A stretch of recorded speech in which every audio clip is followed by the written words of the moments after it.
Assalamualaikum warahmatullahi wabarakatuh. Apa kabar sahabat Al-Fatah yang dimuliakan Allah? Semoga kita dalam keadaan sehat, dilimpahkan rezekinya dan diberikan keberkahan dunia dan akhirat. Amin ya robbal alamin.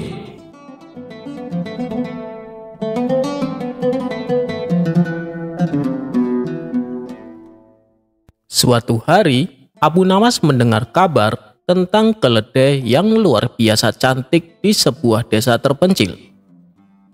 Kabar tersebut membuatnya penasaran, dan tanpa ragu, ia memutuskan untuk pergi mencarinya. Setelah beberapa hari perjalanan, ia tiba di desa tersebut dan menemui pemilik keledai yang dikatakan cantik itu. Pemilik keledai pun menyambut hangat Abu Nawas. "Hai Abu Nawas, apa yang membawamu ke desa kami?" tanya pemilik keledai. Abu Nawas pun menjawab, "Saya mendengar kabar tentang keledai luar biasa cantik milikmu. Bolehkah saya melihatnya?" tanya Abu Nawas. Pemilik keledai tersenyum bangga dan membawa Abu Nawas ke tempat keledai itu berada. Benar saja, keledai tersebut memiliki bulu yang lebat dan mata yang penuh cahaya. "Subhanallah, ini mungkin keledai tercantik yang pernah kulihat. Berapa harganya?" tanya Abu Nawas. Pemilik keledai menjawab, "Sayangnya Abu Nawas, saya tidak berniat menjualnya. Keledai ini seperti anggota keluarga bagi kami." Abu Nawas yang terkenal dengan kecerdikannya mulai mencoba meyakinkan pemilik keledai. "Tapi lihatlah, saya yakin raja akan sangat menyukai keledai ini. Bagaimana kalau saya membawanya ke istana dan menjualnya kepada raja? Kita bisa mendapatkan harga yang sangat tinggi," ucap Abu Nawas meyakinkan. Mendengar itu, pemilik keledai merasa bingung. Ide itu menarik juga. Tapi saya masih ragu, Abu Nawas." Abu Nawas dengan penuh humor menjawab, "Dengarlah teman, kau tahu, keledai ini mungkin akan menemukan kebahagiaannya sebagai keledai di istana. Siapa tahu, mungkin dia bisa menjadi keledai yang terkenal di seluruh negeri." Pemilik keledai tertawa mendengar celaan Abu Nawas dan akhirnya setuju untuk menyerahkan keledai itu kepada Abu Nawas untuk dijual kepada Baginda Raja. Singkat cerita, Abu Nawas membawa keledai tersebut ke istana dan menjelaskan kepada Baginda Raja tentang keunikan dan kecantikan keledai tersebut. Baginda Raja yang tertarik langsung setuju untuk membelinya. "Abu Nawas, berapa harganya?" tanya Baginda Raja. "Raja, ini adalah keledai istimewa, jadi harganya cukup tinggi. Namun, saya yakin Raja akan merasa senang setelah melihatnya setiap hari." Baginda Raja tanpa banyak pertimbangan setuju untuk membayar harga yang diminta Abu Nawas. Keledai itu kemudian menjadi dayang istana yang istimewa, dan Raja sangat senang dengan kehadirannya. Abu Nawas sambil tertawa kecil dalam hatinya berhasil menjual keledai tersebut dengan harga yang menguntungkan dan menunjukkan kembali kecerdikannya yang legendaris.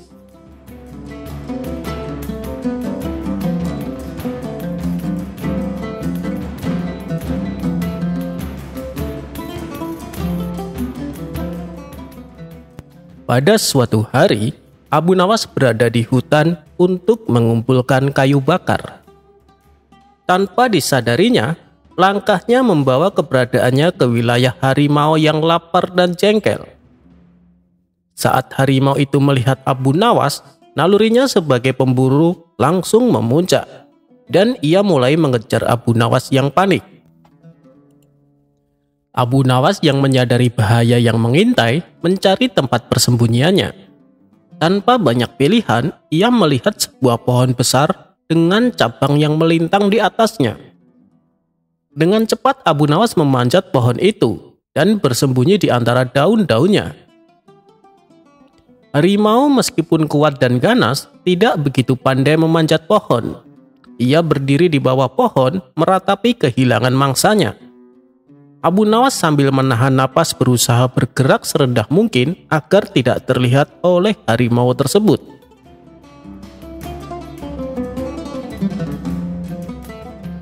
Tidak puas dengan kegagalannya, harimau itu tetap menunggu di bawah pohon, bersiap untuk menunggu sampai Abu Nawas keluar dari persembunyiannya. Beberapa saat kemudian, Abu Nawas mulai berbicara, mencoba menggunakan kecerdasannya untuk meyakinkan harimau agar pergi dari situ. "Hei, temanku harimau, apa yang kau lakukan di sini? Apakah kau tahu bahwa ada makanan yang lebih lezat di tempat lain?" Mendengar ucapan Abu Nawas, harimau itu merespon, Aku lapar, dan kau adalah mangsaku. Tapi aku ini hanya manusia kecil, aku tidak akan memberimu makanan yang cukup. Coba bayangkan betapa kenyangnya kamu nanti jika kau mendapatkan makanan yang lebih besar di tempat lain."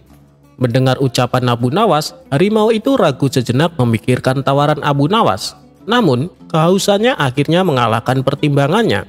Daripada menunggu Abu Nawas yang belum tahu kapan turunnya, harimau itu pun pergi mencari mangsa yang lebih besar di tempat lain. Abu Nawas setelah yakin bahwa harimau telah menjauh, dengan hati-hati turun dari pohon dan melanjutkan perjalanannya keluar dari hutan. Ia merasa lega bahwa kecerdasannya dan kemampuannya untuk berbicara berhasil menyelamatkan dari kejaran harimau yang kelaparan. Dari hari itu, Abu Nawas selalu bercerita tentang bagaimana ia berhasil mengelabui harimau dengan kata-katanya yang licik, dan kisah tersebut menjadi legenda di kampungnya.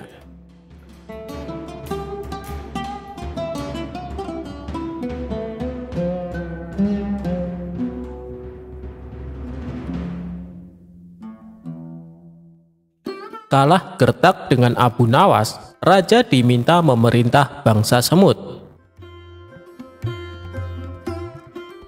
Selama ini raja memendam rasa penasaran karena Abu Nawas selalu cerdik dan lolos dari setiap jebakannya. Raja terus berpikir keras mencari cara untuk bisa mengalahkan sosok humoris dan cerdik ini. Akhirnya Menteri Istana memberi usulan sebuah pertanyaan yang menurut Baginda Raja sulit dijawab Abu Nawas. Maka saat itu juga dia memerintahkan beberapa pengawal untuk memanggil Abu Nawas. Para pengawal pun sampai di rumah Abu Nawas. "Tuan Abu Nawas, Anda diperintah Paduka Raja ke istana sekarang juga," ujar salah seorang pengawal. Abu Nawas yang sedang istirahat merasa terganggu dengan kehadiran para pengawal istana. Kalau bukan perintah Baginda Raja, tentu saja Abu Nawas akan mengusirnya. "Sampai kapan sih Paduka Raja selalu mengganggu istirahatku?" gerutu Abu Nawas. Dengan terpaksa Abu Nawas datang ke istana. Akibat perasaannya yang sudah dongkol, Abu Nawas pun bertingkah agar Baginda Raja emosi. Ia langsung mengambil makanan dan duduk di samping sang raja. Awalnya tingkah Abu Nawas yang tidak sopan ini sempat membuat raja jengkel. Tapi karena ada rencana untuk mempermalukan Abu Nawas, ia pun menahan emosinya. "Wahai Abu Nawas, aku ada tebakan untukmu. Apa kau siap menjawabnya?" tanya Baginda Raja. "Tujuanku ke sini memang untuk menjawab tebakan Paduka Raja," jawab Abu Nawas dengan enteng. "Bagus, kalau kau bisa menjawab pertanyaanku, aku akan memberikan hadiah 1000 dinar, ungkap Baginda Raja. "Tapi kalau kau tidak mampu menjawab, sebagai hukumannya rambut kepalamu harus digundul dan janggutmu dipotong bersih. Lalu aku akan mengarakmu dengan keledai," sambung Baginda Raja. Seketika Abu Nawas terkejut, karena biasanya hukuman yang akan diterima yaitu penjara selama sebulan. "Baiklah Paduka Raja, tapi hamba tidak menginginkan uang," balas Abu Nawas. "Lalu apa yang kau inginkan?" tanya Baginda Raja lagi. "Hamba ingin Paduka Raja memerintahkan serangga-serangga itu jangan menggangguku," jawab Abu Nawas. Baginda Raja pun kaget dengan permintaan Abu Nawas. Sejenak dia berpikir bahwa serangga-serangga itu bukan rakyatnya, maka tidak akan mungkin terjadi. Bukankah Baginda seorang raja? akan hebat seorang raja bila dapat memerintah serangga, celetuk Abu Nawas. Rupanya Abu Nawas mengetahui apa yang dipikirkan oleh Padukanya. Bagaimana Paduka? Apakah Paduka bersedia? Terang Abu Nawas. Rasa takut pun menghampiri Baginda Raja. Ia takut Abu Nawas dapat menjawab tebakannya. Tetapi dirinya malu apabila tidak dapat memenuhi permintaan Abu Nawas. Abu Nawas berpikir Baginda Raja takut malu. Akhirnya bersedia menjawab pertanyaan dari Paduka Raja tanpa sebuah syarat apapun. Mendengar hal itu, hati Baginda Raja merasa tenang dan lega. Ia pun langsung mengajukan pertanyaan tebakan kepada Abu Nawas. Pohon apa yang berumur 1 tahun memiliki 12 cabang, setiap cabangnya terdiri dari 30 daun, dan daun-daun tersebut sebagian menghadap ke arah cahaya, serta sebagian lagi menghadap ke arah gelap, tanya Baginda Raja. Namanya saja Abu Nawas, pertanyaan sesulit apapun pasti akan dijawabnya. Pohon itu mewakili tahun karena ada 12 bulan dalam 1 tahun dan 30 hari dalam 1 bulan, di mana 30 hari tersebut terbagi menjadi siang dan malam, jawab Abu Nawas. Baginda Raja pun terkejut saat Abu Nawas menjawab tanpa berpikir lama. Namun ia tenang karena sebelumnya syarat yang diajukan Abu Nawas sudah dicabut. Tapi rasanya tidak adil Abu Nawas kalau aku tidak memberikan hadiah. Katakan Abu Nawas apa yang kau inginkan, kata Baginda Raja. Baiklah, hamba minta 500 dinar dan selama 1 bulan Paduka Raja tidak boleh mengganggu hamba, jawab Abu Nawas. Baginda Raja pun menuruti permintaan Abu Nawas tidak akan mengganggunya selama 1 bulan ke depan, dan Abu Nawas pulang membawa 500 dinar.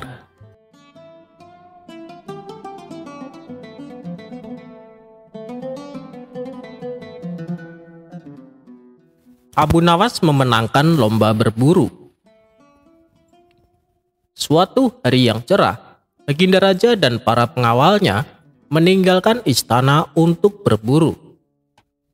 Namun di tengah perjalanan, salah satu pejabat kerajaan yang bernama Abu Jahil menyusul dengan terengah-engah di atas kudanya. Baginda, Baginda, hamba mau mengusulkan sesuatu, kata Abu Jahil sambil mendekati sang raja. Apa usulmu wahai Abu Jahil? Tanya Baginda Raja. Baginda, agar acara berburu ini lebih menarik dan disaksikan banyak penduduk, bagaimana kalau kita sayembarakan saja? Ujar Abu Jahil dengan raut wajah serius.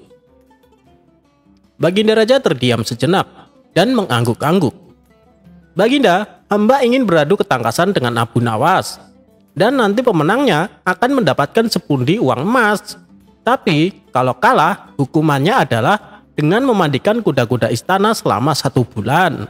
Tutur Abu Jahil meyakinkan Baginda Raja. Akhirnya, sang raja menyetujui usulan Abu Jahil tersebut. Hitung-hitung, sayembara itu akan memberikan hiburan kepadanya. Maka dipanggillah Abu Nawas untuk menghadap kepadanya. Abu Nawas pun segera menghadap Baginda Raja. Ia diberi petunjuk panjang lebar oleh Baginda Raja. Pada awalnya, Abu Nawas menolak sayembara tersebut karena ia tahu bahwa semua ini adalah akal licik dari Abu Jahil yang ingin menyingkirkannya dari istana. Tapi Baginda Raja memaksa, dan Abu Nawas tidak bisa menolak. Abu Nawas berpikir sejenak. Ia tahu kalau Abu Jahil sekarang diangkat menjadi pejabat istana. Ia pasti mengerahkan semua anak buahnya untuk menyumbang seekor binatang buruannya di hutan nanti. Namun, karena kecerdikannya, Abu Nawas tersenyum riang. Abu Jahil yang melihat perubahan raut muka Abu Nawas menjadi penasaran dibuatnya. Mana mungkin Abu Nawas bisa mengalahkan dirinya kali ini, pikir Abu Jahil dalam hati. Akhirnya Baginda Raja mengiring mereka ke tengah alun-alun istana. Raja dan seluruh rakyat menunggu siapa yang akan menjadi pemenang dalam lomba berburu. Terompet tanda mulai adu ketangkasan pun telah ditiup. Abu Jahil segera memacu kudanya secepat kilat menuju hutan belantara. Anehnya, Abu Nawas justru sebaliknya. Dia dengan santainya menaiki kudanya sehingga para penonton banyak yang berteriak. Singkat cerita, menjelang sore hari, tampaklah kuda Abu Jahil memasuki pintu gerbang istana. Ia pun mendapat sambutan meriah dan tepuk tangan dari rakyat yang menyaksikannya. Di sisi kanan dan kiri kuda Abu Jahil tampak puluhan hewan yang mati terpana. Abu Jahil dengan senyum bangga memperlihatkan semua binatang buruannya di tengah lapangan. Aku, Abu Jahil, berhak memenangkan lomba ini.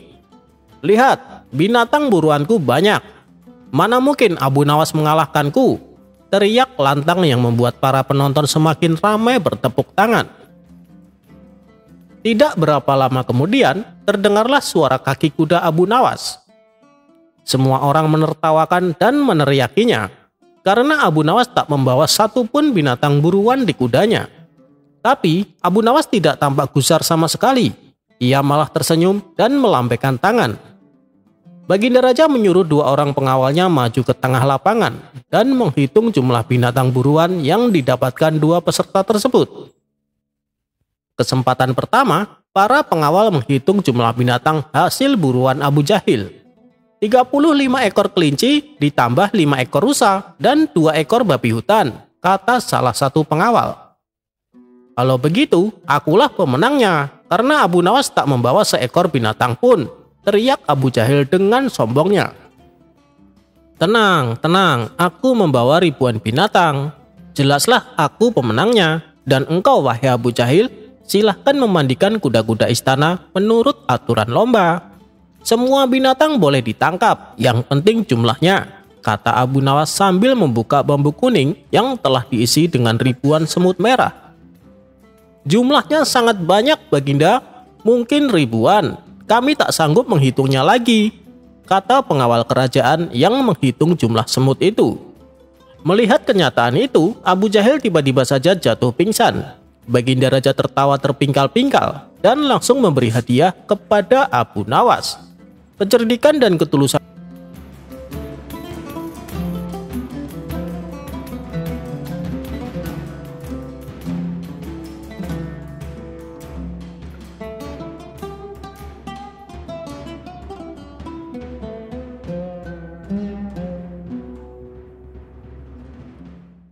Suatu hari, raja didatangi oleh orang miskin yang mengadukan suatu masalah.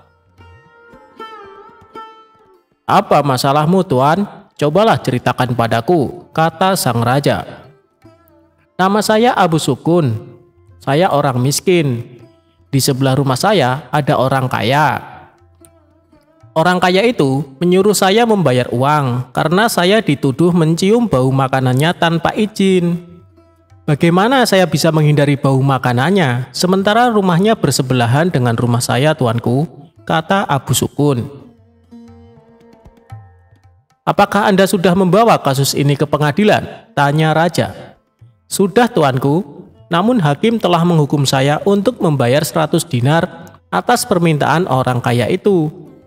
Saya tidak punya uang untuk membayar sebanyak 100 dinar. Orang miskin seperti saya, dari mana saya mendapatkan uang sebanyak itu? Jawab Abu Sukun dengan sedih. Jika hakim telah mengambil keputusan, itu artinya kau bersalah dan harus membayar dendanya, kata raja. Tiba-tiba Abu Nawas berbisik kepada raja. Raja mengangguk tanda setuju dengan Abu Nawas. Besok saya akan pergi ke pengadilan untuk meminta masalah ini untuk dibicarakan lagi supaya mendapat keadilan, kata raja. Sudahlah, aku akan membantumu. Baginda ingin masalah ini diselidiki dan diadili dengan baik, kata Abu Nawas kepada Abu Sukun. Tengah malam, Abu Nawas meminta raja untuk pergi ke rumah hakim. Tiba-tiba mereka mendengar percakapan di rumah hakim. Dengan cepat, Abu Nawas dan raja bersembunyi sambil mendengarkan percakapan dari dalam rumah hakim.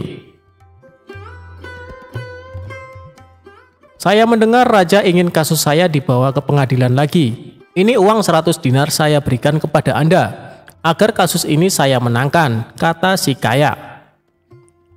Raja pun terkejut dan marah. Besok kita harus pergi ke pengadilan. dan tuanku harus menjadi saksi atas perbuatan mereka, kata Abu Nawas. Keesokan harinya di pengadilan. Hakim, Abu Sukun telah mencium bau makanan dari rumah saya tanpa izin. Sebagai bukti, Abu Sukun semakin gemuk sementara saya semakin kurus.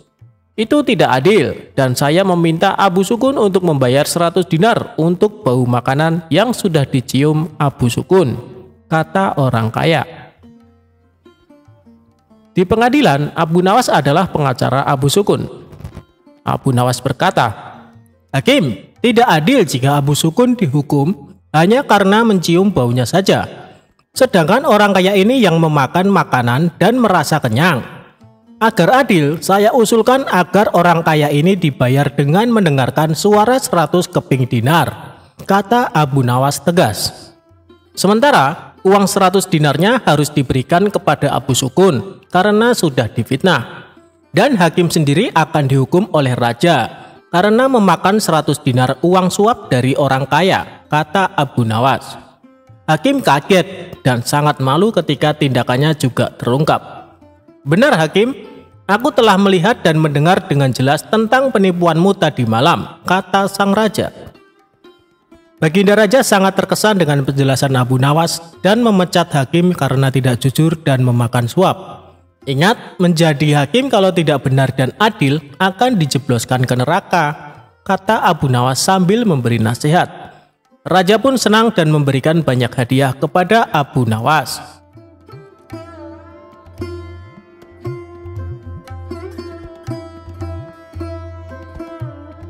Abu Nawas akan disembelih dan dijadikan bubur oleh rakyat Badui. Alkisah, pada suatu hari, Abu Nawas yang cerdik sedang menghabiskan waktunya dengan berjalan-jalan di kota Baghdad. Kemudian, ia memutuskan untuk pulang ketika langit mulai senja dan azan maghrib sebentar lagi berkumandang. Agar cepat sampai ke rumah, untuk pertama kalinya ia lewat kampung Badui di sebuah gurun. Di kampung itu ia bertemu dengan orang-orang yang sedang memasak bubur. Aromanya sangatlah sedap. Orang-orang juga sangat ramai. Saat hendak lewat, tiba-tiba saja ada segerombolan pria menghadanginya. Pria-pria itu menutup kepala Abu Nawas dan membawanya ke salah satu rumah warga. Meski berulang kali minta tolong, tak ada satupun orang yang menolongnya. Setelah sampai di sebuah rumah, salah satu pria berwajah gali itu membuka penutup kepala Abu Nawas. Kenapa kalian menangkapku? Apa salahku? Aku hanya ingin pulang ke rumah dengan cepat. Maka dari itu aku melewati kampung ini, ujar pria bersurban itu. Tentu saja kau tak punya salah apa-apa. Hanya saja, setiap orang yang lewat sini akan kami tangkap. Kami akan menyembelihmu dan menjadikanmu sebagai kaldu untuk bubur-bubur yang kami buat, ucap salah satu pria. Jadi bubur-bubur yang kalian sajikan itu adalah bubur-bubur berbahan daging manusia? Tanya Abu Nawas. Hahaha, tentu saja, rasanya tak kalah nikmat dengan daging sapi atau daging unta. Kau mau mencobanya? Ucap salah seorang pria. Tapi kenapa harus daging manusia? Bukankah berdosa membunuh sesama manusia? Tanyanya polos. Ini semua salah pemerintah yang tak mengurus kami. Daging sapi dan daging unta sangatlah mahal. Rakyat di kampung kami ini miskin, jawab pria berwajah gali tersebut. Lalu para pria di kampung Badui mengarak Abu Nawas ke tempat penyembelihan. Dengan cepat Abu Nawas memikirkan cara agar terbebas dari penyembelihan. Karena kecerdikannya, ia pun berhasil menemukan solusi.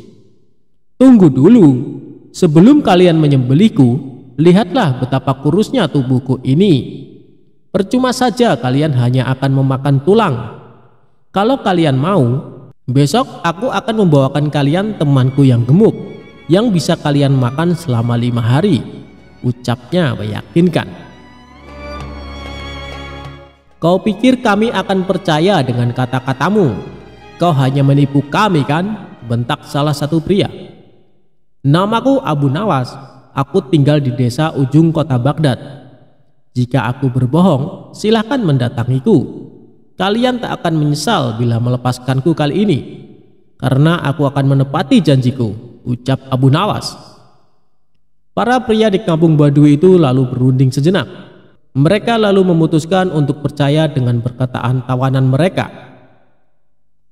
"Baiklah, kami percaya dengan perkataanmu. Besok bawakan kami temanmu yang gemuk itu. Maka kau akan kami bebaskan," ucap pimpinan kampung itu.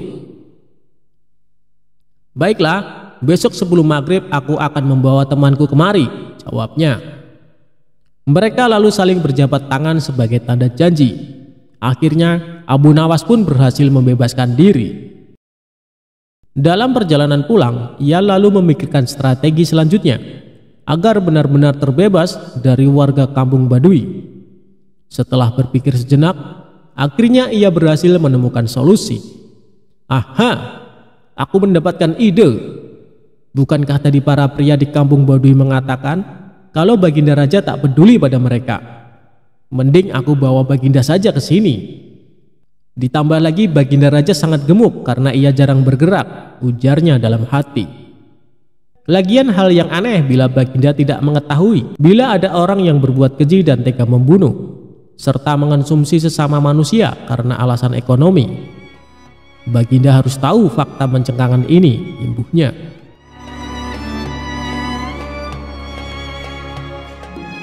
Keesokan harinya, Abu Nawas menemui Baginda Raja. Setelah menundukkan kepala sebagai tanda hormat, ia lalu berkata, "Tuanku Baginda Raja yang mulia, hamba hendak mengajak Baginda ke tempat yang memiliki makanan sangat lezat." Di manakah itu? Makanan apa yang sangat lezat itu?" tanya Baginda Raja. "Di kampung Badui ada bubur yang sangat nikmat. Baginda akan menyesal bila tak mencicipinya," jawab pria cerdik itu. Karena suka makan, Baginda pun langsung menyetujui untuk berkunjung ke kampung Badui. "Baiklah, aku akan datang ke sana bersama dengan para pengawal. Awas saja jika ternyata makanan tak enak," ucap Baginda. "Tapi hamba sarankan Baginda tak mengajak para pengawal, sebab para rakyat di kampung tersebut tak suka keramaian," bujuk pria bersorban itu. "Sebagai gantinya, hamba akan menemani dan melindungi Baginda ke sana," imbuhnya. "Baiklah kalau begitu, ayo kita segera ke sana," ucap Baginda Raja. Mereka pun berjalan ke kampung Badui. Sesampainya di sana, Abu Nawas mengajak Baginda Raja ke rumah warga yang kemarin hendak memenggalnya. "Baginda, tunggulah di sini sejenak. Hamba akan menemui penjual bubur itu," ucapnya. Kemudian Abu Nawas ke rumah itu dan menemui para pria yang ternyata sudah menunggunya. "Lihatlah, aku menepati janjiku. Kubawakan kalian orang yang gemuk sesuai janjiku kemarin," ujarnya. Para pria di kampung itu tidak tahu bila pria yang mereka hadapi adalah Baginda Raja. Dengan cepat, mereka lalu menyekap Baginda Raja. Dalam hati Abu Nawas berkata, jika Baginda pandai, maka ia akan menemukan cara terbebas dari para pria itu. Dan kalau bodoh, matilah ia disembelih. Sebelum para pria melakukan penyembelihan, Baginda pun berkata, "Tubuhku emang gemuk, tapi dagingku sedikit. Tubuhku ini kebanyakan berisi lemak, tak enak bila dijadikan santapan. Daripada menyantapku, mendingan aku bekerja saja menjadi pembuat peci. Aku bisa membuat peci yang bagus dan harganya mahal. Kalian bisa menjual peci buatanku ke orang-orang di istana.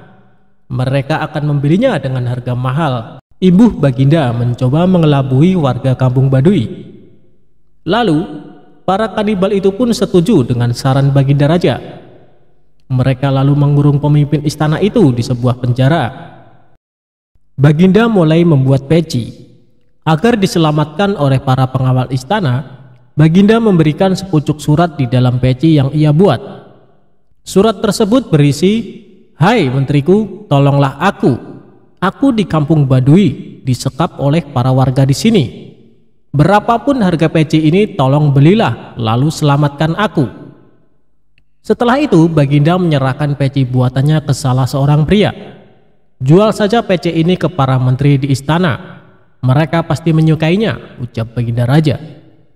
Di satu sisi, istana sedang gempar karena Baginda Raja tak kunjung kembali. Para pengawal istana telah mencari, tapi tak kunjung bisa menemukan sang raja. Mereka tak pernah menyangka bila raja mengunjungi kampung Baduy. Keesokan harinya, salah satu pria dari kampung Baduy datang ke istana. Ia menemui salah satu menteri dan menjual peci yang dibawanya. Karena indah, menteri itu pun tertarik untuk membelinya. "Wah, peci ini nampak sangat mengagumkan dan mewah. Siapa yang membuatnya? Seleranya pasti sangat tinggi," ucap menteri kerajaan. "Tentu saja bagus. Aku akan membawanya lagi besok bila kau mau peci yang lain," ujar pria itu. "Baiklah, besok bawakan aku peci yang lain ya. Aku akan membelikan ayahku." "Ngomong-ngomong, dari mana asalmu?" ujar sang menteri. "Hamba dari kampung Baduy, Tuan." "Kalau begitu hamba pamit undur diri," jawab sang penjual peci. Saat sedang mencoba peci, sang menteri kerajaan kaget karena di dalam peci itu terdapat sepucuk surat dari Baginda Raja. Kemudian menteri kerajaan itu meminta para pengawal untuk mendatangi kampung Baduy. Mereka berhasil menemukan dan menyelamatkan Baginda Raja. Masyarakat Baduy tak menyangka bila yang mereka tangkap adalah seorang raja. Atas perintah raja, orang-orang di kampung Baduy dibunuh karena perbuatan mereka sangat jahat. Keesokan harinya, Baginda Raja memerintahkan para pengawal untuk menangkap Abu Nawas. Ia hendak menghukum mati pria yang telah menjebaknya itu. Abu Nawas pun ditangkap ketika sedang sholat.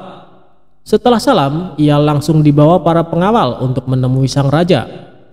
Begitu melihat wajah pria yang telah menjebaknya, wajah sang raja sangat marah. "Hai kau lelaki becik, bisa-bisanya kau mempermainkanku. Apa maksudmu menjadikanku sebagai tumbal untuk rakyat di kampung Baduy? Perbuatanmu sangatlah tidak pantas. Kau pantas untuk dihukum mati," teriak raja. Dengan sikap tenang, Abu Nawas pun menundukkan kepalanya dan berkata, "Ya, tuanku Baginda Raja yang bijak, sebelum Baginda menjatuhkan hukuman mati kepada hamba, perkenankan hamba menyampaikan beberapa hal." "Baiklah, cepat katakan, waktumu tak lama," jawab Baginda Raja. "Ya tuanku Baginda Raja, sebenarnya alasan hamba menyerahkan Baginda kepada penjual bubur itu untuk menunjukkan kenyataan pahit di negeri yang Baginda pimpin. Sebab bila tak mengalaminya langsung, bisa saja Paduka tak percaya dengan perkataan hamba. Padahal semua kejadian yang terjadi di negeri ini adalah tanggung jawab Baginda sebagai seorang pemimpin," ucap Abu Nawas. "Bukankah raja yang adil dan bijak sebaiknya mengetahui seluruh perbuatan rakyatnya? Untuk itu hamba mengajak Paduka pergi ke kampung Baduy.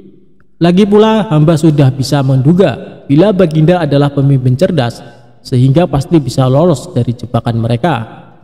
Demikian tuanku. Jika perkataan hamba ini salah, silakan hukum hamba. Bila hamba tak bersalah, tapi tetap mendapatkan hukuman, hamba tidak akan ikhlas, sehingga dosa akan menjadi tanggung jawab tuanku di akhirat kelak," imbuh Abu Nawas. Setelah mendengar ucapan tersebut, hilanglah amarah Baginda Raja. Dalam hati ia membenarkan seluruh ucapan pria itu. Selama ini ia merasa belum sepenuhnya memperhatikan rakyatnya, sehingga kampung Baduy pun terlantar dan menjadi kanibal. "Baiklah, akan kuampuni segala perbuatanmu, tapi berjanjilah kau tak mengulangi lagi perbuatanmu," perintah Baginda Raja. Abu Nawas pun menganggukkan kepala dan pamit dari istana. Setelah kejadian tersebut, Baginda menjadi pemimpin yang semakin peduli kepada rakyatnya. Ia tak ingin ada masyarakat yang terlantar.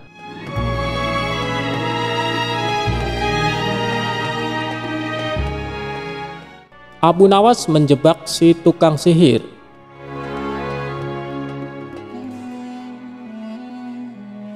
Abu Nawas atau dikenal sebagai Abu Ali Al-Hasan bin Hani Al-Hakimi adalah seorang pujangga Arab.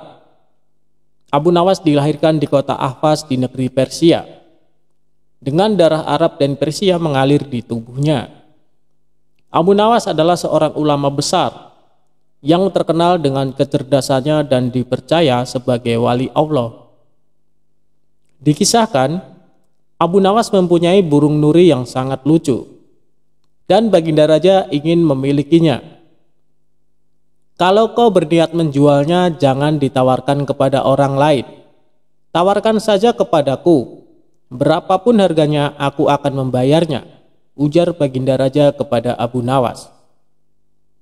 Abu Nawas tidak menjawab, dia hanya mengangguk. Tapi dalam hati dia berkata, "Mana mungkin aku menjual burung yang tidak berharga ini kepada Baginda," ucap Abu Nawas dalam hati. Keesokan paginya Abu Nawas datang ke istana. Dia datang dengan membawa burung nuri yang diinginkan Baginda itu. Abu Nawas tidak ingin menjualnya. Dia ingin memberikan cuma-cuma kepada Baginda. Tapi di pintu gerbang istana, 2 orang pengawal menahannya. "Siapa kamu? Ada keperluan apa menghadap Baginda Raja?" hardik kedua pengawal dengan wajah bengis. Rupanya, kedua orang pengawal istana tersebut adalah orang kepercayaan Perdana Menteri Abu Dahi yang selalu ingin mencelakakan Abu Nawas. "Aku hendak menyerahkan burung nuri ini kepada Baginda Raja karena beliau sangat menyukainya," jawab Abu Nawas. "Tinggal saja burung jelek itu di sini, biar aku yang menyerahkan kepada Baginda," ucap salah seorang pengawal. Abu Nawas pun menurut. Dalam situasi seperti ini, dia tidak mungkin melawan. Tapi suatu saat mereka pasti akan menemui perbuatannya. Oleh kedua pengawal kepercayaan Abu Dahi, burung nuri Abu Nawas ditukar dengan burung gereja. Setelah itu diserahkan kepada Baginda Raja.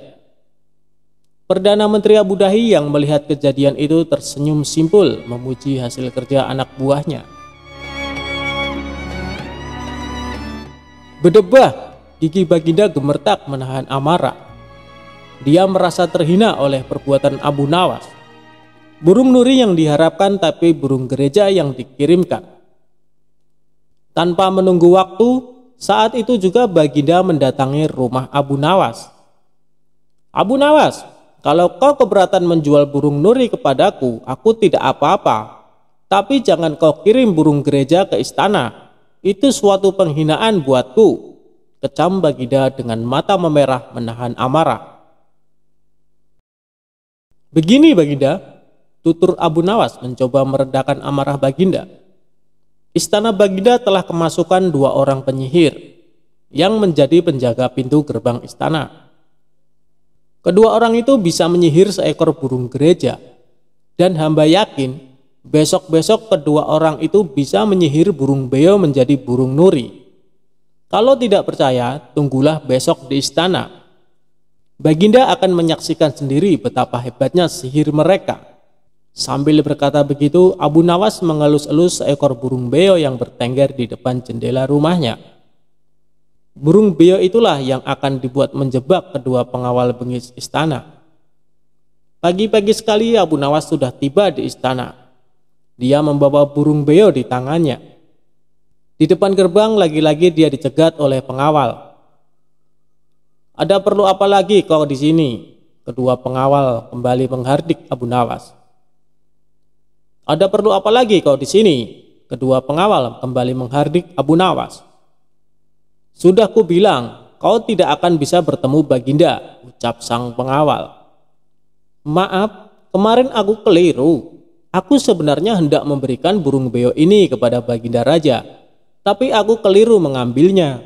Baginda pasti marah-marah mendapat kiriman burung nuri itu. Semua orang tahu Baginda sangat benci burung nuri. Dia pernah tersesat di hutan gara-gara burung nuri keparat itu. Maafkan aku telah membuat Baginda marah." Bujuk Abu Nawas seolah-olah cerita itu benar-benar terjadi. "Taruhlah saja di situ, biar aku nanti yang akan menyerahkan kepada Baginda Raja," perintah pengawal istana. Terpengaruh bujukan Abu Nawas, kedua kaki tangan Abu Dahi itu pun menukar burung beo dengan burung nuri. Setelah itu mereka menyerahkan kepada Baginda. Keduanya bersukaria karena sebentar lagi Abu Nawas pasti akan mendapat hukum yang setimpal dari Baginda, pikir mereka. Setelah menerima burung nuri itu dari kedua pengawal istana, Baginda terperangah kaget. Ternyata benar apa yang dikatakan Abu Nawas. Kedua pengawal ini bisa menyihir alias menggelapkan barang yang bukan haknya. "Ini nurinya, mana beonya?" sindir Baginda yang langsung membuat wajah kedua pengawal itu pucat pasi. Belum sempat kedua pengawal itu menjawab, Baginda Raja langsung menitahkan perintah yang tak disangka-sangka. "Karena hasil kerja yang sangat bagus, kalian berdua aku beri hadiah hukuman cambuk masing-masing 50 kali. Perdana Menteri Abu Dahi yang menyaksikan kejadian itu kini hanya bisa tertunduk lesu.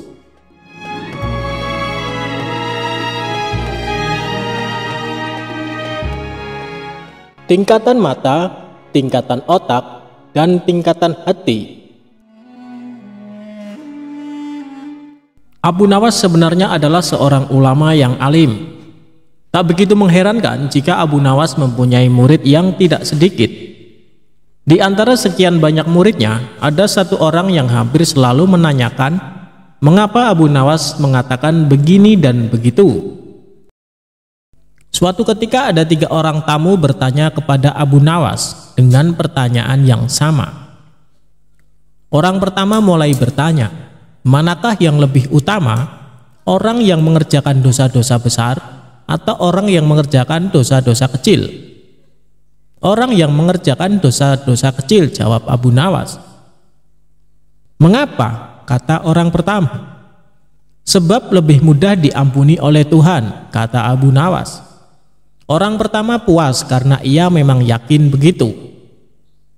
Orang kedua bertanya dengan pertanyaan yang sama. Manakah yang lebih utama, orang yang mengerjakan dosa-dosa besar atau orang yang mengerjakan dosa-dosa kecil? Orang yang tidak mengerjakan keduanya, jawab Abu Nawas. Mengapa? Kata orang kedua. Dengan tidak mengerjakan keduanya, tentu tidak memerlukan pengampunan dari Tuhan, kata Abu Nawas. Orang kedua langsung bisa mencerna jawaban Abu Nawas. Orang ketiga juga bertanya dengan pertanyaan yang sama. Manakah yang lebih utama, orang yang mengerjakan dosa-dosa besar atau orang yang mengerjakan dosa-dosa kecil? Orang yang mengerjakan dosa-dosa besar, jawab Abu Nawas. Mengapa? Kata orang ketiga. Sebab pengampunan Allah kepada hambanya sebanding dengan besarnya dosa hamba itu, jawab Abu Nawas. Orang ketiga menerima alasan Abu Nawas. Kemudian ketiga orang itu pulang dengan perasaan puas. Karena belum mengerti, seorang murid Abu Nawas bertanya, mengapa dengan pertanyaan yang sama bisa menghasilkan jawaban yang berbeda? Manusia dibagi 3 tingkatan, tingkatan mata, tingkatan otak, dan tingkatan hati. Apakah tingkatan mata itu? Tanya murid Abu Nawas. Anak kecil yang melihat bintang di langit, ia mengatakan bintang itu kecil karena ia hanya menggunakan mata, jawab Abu Nawas mengandaikan. Apakah tingkatan otak itu? Tanya murid Abu Nawas. Orang pandai yang melihat bintang di langit, ia mengatakan bintang itu besar karena ia berpengetahuan, jawab Abu Nawas. Lalu, apakah tingkatan hati itu? Tanya murid Abu Nawas. Orang pandai dan mengerti yang melihat bintang di langit, ia tetap mengatakan bintang itu kecil, walaupun ia tahu bintang itu besar. Karena bagi orang yang mengerti tidak ada sesuatu apapun yang besar jika dibandingkan dengan kemahabesaran Allah. Kini murid Abu Nawas mulai mengerti mengapa pertanyaan yang sama bisa menghasilkan jawaban yang berbeda.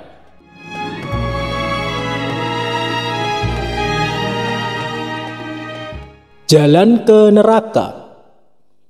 Suatu ketika Abu Nawas ditanya seseorang, "Kapan kamu mati?" "Maaf, barangkali Tuan bisa memberikan penjelasan sedikit terkait dengan pertanyaan Tuan tadi?" pinta Abu Nawas, yang ternyata juga bisa menampilkan mimik serius. "Begini, kalau kamu mati, saya mau titip surat buat mendiang ayah saya yang telah mati beberapa tahun yang lalu," sambungnya. Terima kasih sebelumnya atas kepercayaan Tuan, jawab Abu Nawas. Tapi maaf sekali, dengan sangat terpaksa keinginan Tuan tidak bisa aku penuhi. Kenapa? Tanya Tuan kepada Abu Nawas. Lalu Abu Nawas menjawab, sebab aku tak tahu jalan ke neraka jahanam. Mendadak wajah orang itu merah padam, dan sambil merunduk ia pun segera pergi. Pertanyaan yang nyelekit dari Tuan kepada Abu Nawas dijawab lebih nyelekit oleh Abu Nawas. Itulah pintarnya Abu Nawas dalam kondisi yang seperti itu bisa membalasnya dengan cerdas dan penuh makna.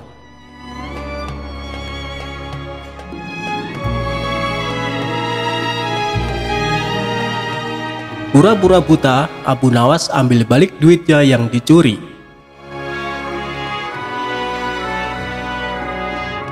Abu Nawas suatu hari bersama temannya membahas suatu masalah yang mengatakan bahwa orang buta atau tunanetra tidak berdosa karena pintu masuknya dosa tertutup baginya.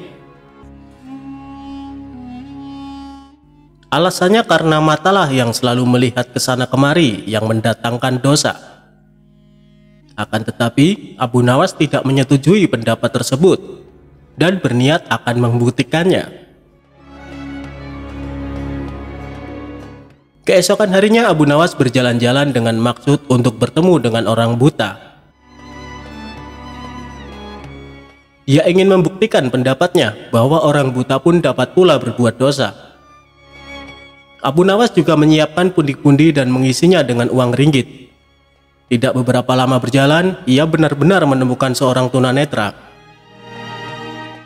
Abu Nawas memperhatikan gerak-gerik orang buta itu yang sedang berjalan dengan tongkatnya. Kemudian dia berpura-pura menjadi orang buta sambil membawa tongkat dan sengaja menabrak orang buta tersebut. Aduh, sungguh malang nasibku sebagai orang buta, ditabrak oleh orang yang tidak memiliki rasa belas kasihan, ujar Abu Nawas. Orang buta itu heran mendengar keluhan orang yang ditabraknya. Maaf, saya juga orang buta. Saya tidak dapat melihat dan hanya dapat berjalan dengan bantuan tongkat ini. Sekali lagi mohon maaf karena sungguh-sungguh saya tidak sengaja, ucap orang buta tersebut. Oh, engkau juga buta ya?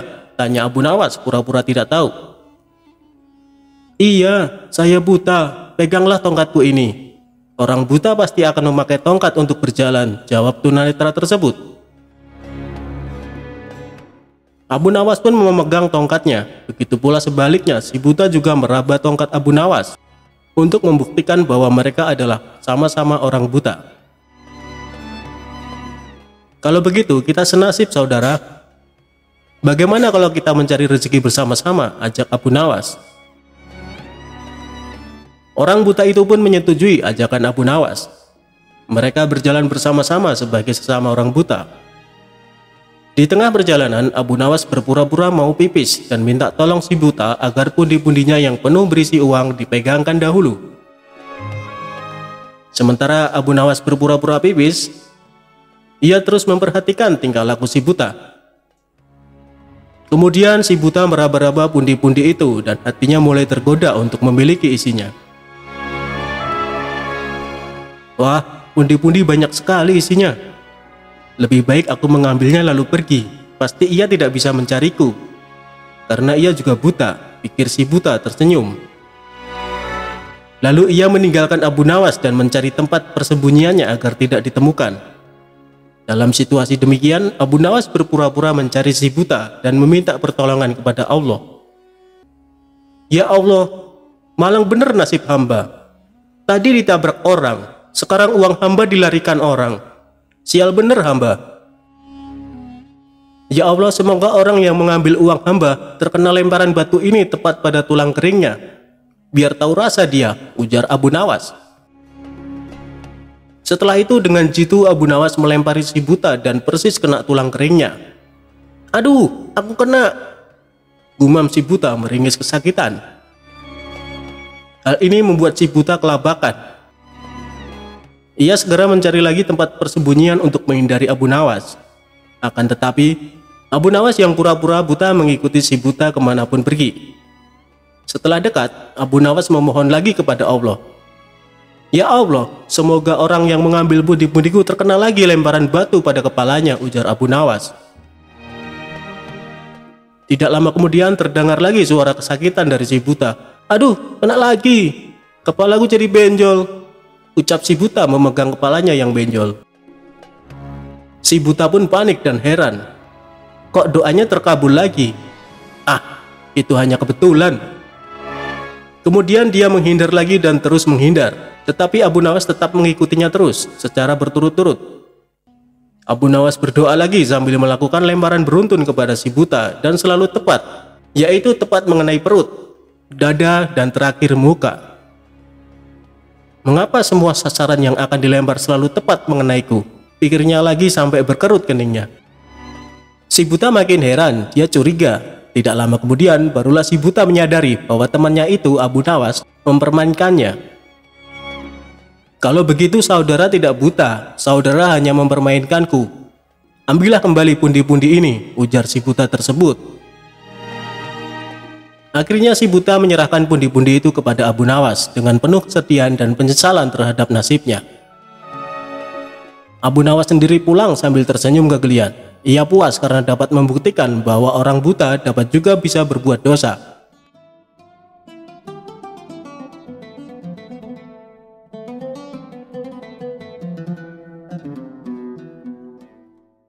Diawali dari beredar kabar ada jin raksasa jahat yang menghuni gua angker di sebuah perbukitan kecil yang jauh dari permukiman warga. Konon jin raksasa jahat itu sangatlah jahat. Siapa saja yang berani mendekati gua tempat tinggalnya bakal dibunuh dengan cara sadis. Suatu hari, Abu Nawas akan melakukan perjalanan yang kebetulan harus melewati perbukitan tersebut. Daerah tersebut merupakan tempat tinggal jin raksasa jahat. Salah seorang warga setempat melarang niat Abu Nawas ini. "Tuan, lebih baik urungkan niat Anda. Carilah jalan lain saja," ujar warga tersebut. "Memangnya kenapa?" tanya Abu Nawas penasaran. "Perbukitan itu sangatlah angker. Ada jin raksasa jahat. Dia tidak segan-segan membunuh siapa saja yang berani ke sana," jawab warga tersebut. Setelah mendengar penuturan warga itu, Abu Nawas sejenak termenung. Tapi ini adalah jalan satu-satunya. Tidak ada jalan lain, pikirnya.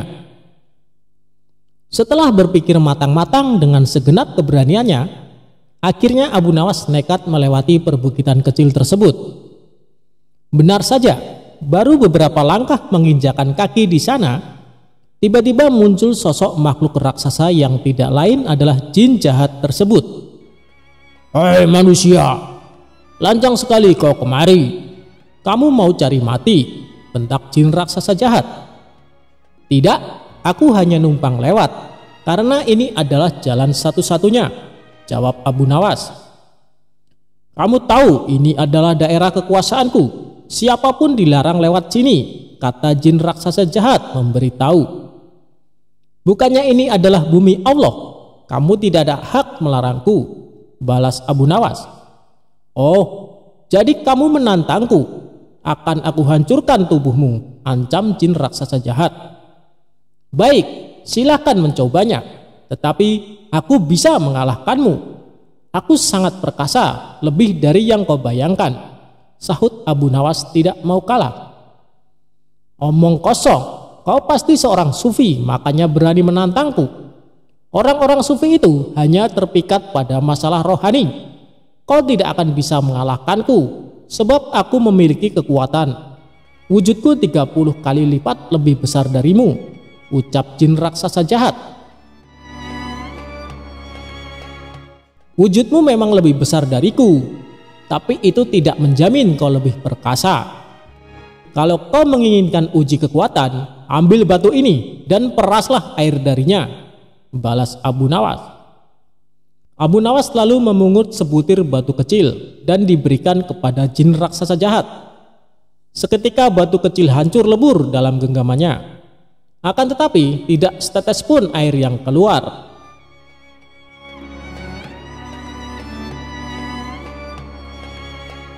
Jin raksasa jahat tersebut coba mengulanginya beberapa kali dengan batu yang lain, tapi usahanya sia-sia. Akhirnya jin raksasa jahat pun menyerah. Ini mustahil, tidak mungkin ada air di dalam batu. Coba kau tunjukkan kalau batu memang ada airnya, kata jin raksasa penasaran. Dalam keremang-remangan, Abu Nawas mengambil sebuah batu kecil yang sudah lapuk. Bersamaan dengan itu, tanpa sepengetahuan jin raksasa, Abu Nawas juga mengambil sebutir telur dari kantong bajunya. Lantas meremukkannya batu kecil menggunakan genggaman tangannya. Seketika cairan telur langsung menetes keluar. Melihat hal itu, jin raksasa jahat sangat terkesan dengan kesaktian Abu Nawas. Kamu luar biasa. Menginaplah di tempat tinggalku. Malam ini akan kujamu kau dengan macam-macam hidangan, ajak jin raksasa. Abu Nawas pun mengikutinya masuk ke sebuah gua yang sangat besar. Sesampainya di sana, ia melihat banyak sekali harta dan perhiasan. Dari mana semua harta ini? Tanya Abu Nawas. Jin raksasa jahat memberitahu semua harta dan perhiasan tersebut adalah milik para kabilah yang tersesat dan sudah dibunuhnya. Setelah dijamu makan malam, jin raksasa mempersilahkan Abu Nawas untuk istirahat. Berbaringlah di sebelahku dan tidurlah, kata jin raksasa jahat.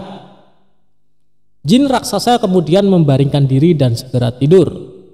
Sementara Abu Nawas yang secara naluri mengetahui adanya bahaya pengkhianatan, segera bangkit dan menyembunyikan diri di tempat yang agak jauh dari jin raksasa tersebut.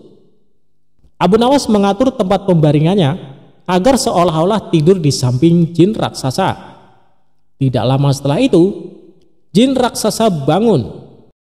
Dia mengambil sebuah batang pohon, lalu menghajar Abu Nawas dengan sekuat tenaga yang dikiranya masih tidur di sebelahnya. Jin raksasa jahat memukul bertubi-tubi sebanyak 7 kali, kemudian kembali berbaring dan tidur. Setelah jin raksasa benar-benar tidur, barulah Abu Nawas membaringkan tubuhnya tepat di sebelah jin raksasa. Saat hari sudah menjelang pagi, keduanya terbangun. Betapa kagetnya jin raksasa melihat Abu Nawas masih hidup. Bahkan tidak ada luka sedikit pun.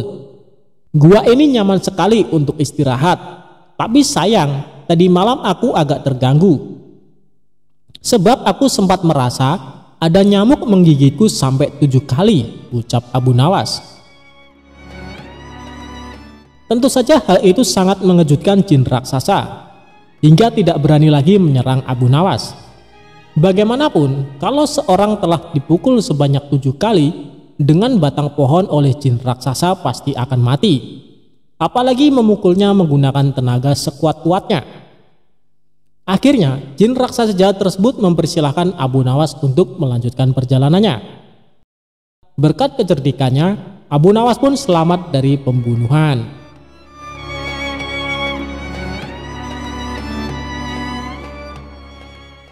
Abu Nawas menyuruh raja mencari telur unta. Humor Abu Nawas kali ini bermula dari baginda raja merasakan sakit di seluruh tubuh. Buat berjalan saja terasa sangat berat, sampai akhirnya dia memanggil tabib istana untuk mengobatinya. Tapi ternyata hasilnya nihil. Lantaran tabib istana sampai ahli kesehatan sepenjuru negeri tidak bisa mengobati, akhirnya baginda raja membuat sayembara untuk para tabib agar bisa menyembuhkan penyakitnya. Barang siapa yang bisa mengobati penyakitnya akan diberi hadiah uang emas yang banyak. Sayembara tersebut pun menyebar. Banyak para tabib yang akhirnya ambil bagian mengadu nasib untuk mengobati baginda raja. Abu Nawas yang mendengar sayembara itu pun tertarik untuk mencobanya. Padahal ia sama sekali tidak mempunyai kemampuan mengobati penyakit. Hari yang ditunggu pun tiba. Abu Nawas menghadap raja untuk mencoba mengobatinya. "Hei Abu Nawas, Rupanya engkau ikut pula dalam sayembara yang kuadakan ini, kata raja. Benar Baginda Raja, jawab Abu Nawas. Apa kau bisa mengobati penyakitku ini? Tanya Baginda Raja. Hamba akan mencobanya Baginda. Hamba akan mencoba menerapkan cara-cara yang belum pernah dilakukan tabib lainnya, ucap Abu Nawas meyakinkan. Ia kemudian meminta Baginda Raja untuk menerangkan penyakit apa yang diderita, agar bisa memberikan tindak lanjut. Baginda Raja pun menerangkan jika tubuhnya terasa nyeri, tangan dan kakinya terasa pegal-pegal. Setelah memeriksa, Abu Nawas tidak langsung mengobati. Ia meminta waktu 2 hari kepada Baginda Raja untuk meramu resep obat terbaik. Di bawah pohon yang rindang, ia terus berpikir resep untuk sang raja. Maklum saja Abu Nawas bukan tabib, sehingga bingung harus memberikan resep apa. Sambil duduk dan berpikir, dari kejauhan dia melihat seorang kakek tua yang masih sibuk sendirian memetik buah-buahan di kebun kurma. Abu Nawas yang heran langsung mendekati kakek tersebut. Setelah bercakap-cakap dengan sang kakek, Abu Nawas mendapat jawaban jika kakek itu menjadikan aktivitas memetik buah sebagai kesibukannya. Jika tidak ada kesibukan, si kakek malah merasa badannya pegal-pegal. Dari pertemuan itu, Abu Nawas menemukan penyebab sakit Baginda Raja.